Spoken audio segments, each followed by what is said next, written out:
दोस्तों, जहां एक तरफ दुनिया विकास के नाम पर कई टेक्नोलॉजीज को अपना रही है, तो वहीं कुछ जनजातियां भी मौजूद हैं जिन्हें प्रकृति के बीच बिना किसी सुख सुविधा के रहने में अलग ही मजा आता है। इन जनजातियों के रहने का ढंग इतना ज्यादा अलग है कि ऐसा महसूस होता है कि ये किसी और ही दुनिया के जीव हैं।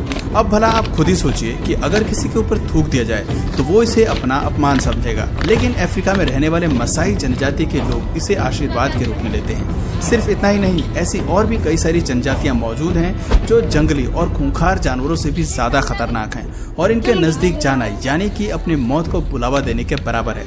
अब ये जनजाति कौन सी हैं और किस तरह अपना जीवन बिताती हैं, चलिए जानते हैं। मसाई ट्राइब्स। सबसे पहले बात करते हैं अफ्रीका के तंजानिया में रहने वाली मसाई जनजाति के बारे में।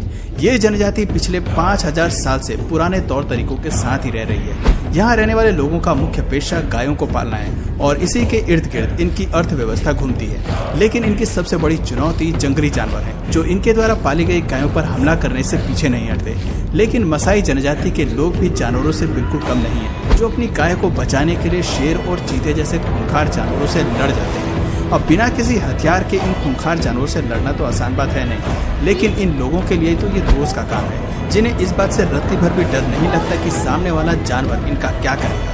इन्हें तो बस इतना पता है कि इनकी अर्थव्यवस्था गायों पर निर्भर करती है और उन्हें सुरक्षित रखना इनका सबसे बड़ा फर्ज है। लेकिन इसका ये मतलब नहीं है कि मसाई जनजाति के लोग फालतू में शेर और चीते जैसे जानवरों को मारते हैं। उल्टा ये लोग तो शिकारियों से इनकी रक्षा भी करते हैं, क्योंकि इन्हें पता है कि इन जानवरों की संख्या शिकारियों की वजह से कम होती जा रही है, जिसे संतुलित करके रखना इस समय बहुत जरूरी हो गया है।